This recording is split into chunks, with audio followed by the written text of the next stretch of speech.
Alright guys, what's going on? We are looking at a new event for the 8-year anniversary over here on JP Dokkan. I don't know what the specific translation for this one is, but it is basically the fight versus the Shadow Dragons.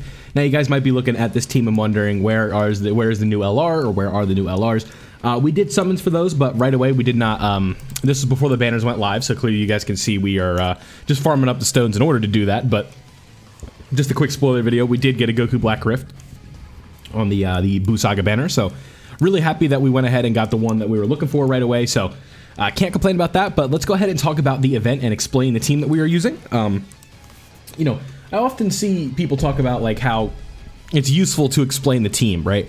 But I feel like my content is more catered to people that know the roles of units on the team, right?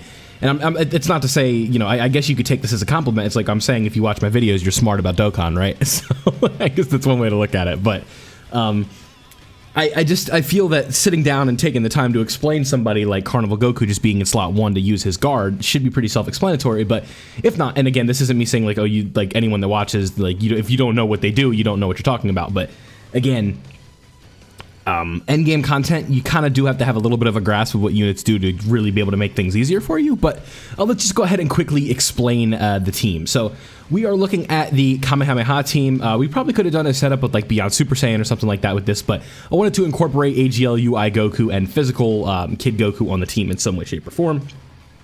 So we went with like a real basis category and something that was relatively simple. So looking at what AGL Gohan does, his role is to usually sit behind Carnival Goku and kind of take the damage, or do more damage than Carnival Goku would be doing. But the AGL Gohan EZA is just something where he's just such a good unit, and if you can get Super Saiyan 2 Gohan out, you know you are getting that ultimate amount of damage, like as hard as hitting as it gets, right?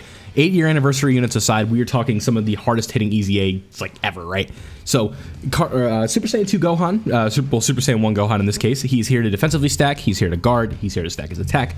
Maybe not stack his attack, just his defense, right? But he is just here to kind of, he's a do-it-all type of unit, right?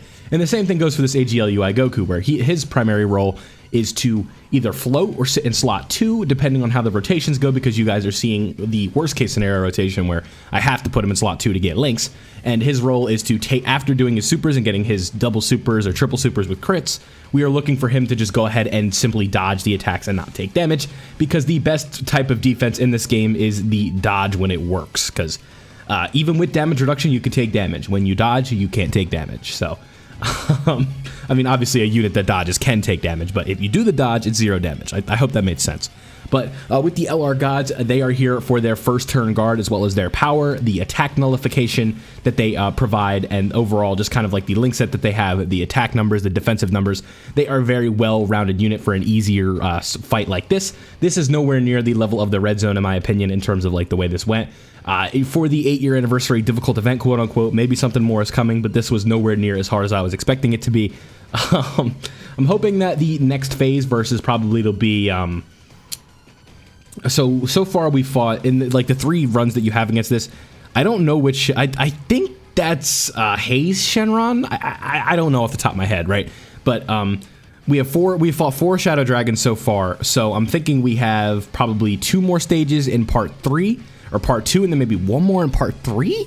I don't know how they're gonna rock it out, right? But we fought 4 Shadow Dragons total so far, so you guys can see kind of like the setup that we're doing is working really well. Super Saiyan 4 Goku is here more for his type advantage, as well as the defensive numbers and offensive numbers that he gets after doing super attacks. Would not put him in slot 1, but he also does have a counter chance for an enemy super, so he will also be very well touted defensively. So Kid Goku, he's coming soon to global. But if you are a global player watching this, his role is damage reduction support and overall just good numbers. Because when he provides damage reduction support to the team, you're taking some of the best units in the game, and if you can proc it, you're also additionally giving them damage reduction. So let's just take UI Goku with his offensive and defensive capabilities, and you're also supporting him with damage reduction. So that's every role on the team, and Carnival Goku, guard, revive, stack, the whole 9 yards. You guys kind of know how that works. So Stage 1 of this event was very, very easy. Sorry if I messed up the Shadow Dragon's name. It'll obviously be correct in the title, but you guys are seeing this is how you want to go ahead and do it. This stage is like a cookie cutter beginner's like, all right, let's just go ahead and show you how it works. This is what you're going to be fighting up against in the next kind of few. stages, and this one doesn't really have any gimmicks. So you guys will see in the next videos coming up what the gimmicks are for some of these units and our enemy bosses, and we will go ahead and take a look and explain those as we go. So that was stage 1 of the 8-year anniversary Shadow Dragon event, and I'll catch you guys in the next video.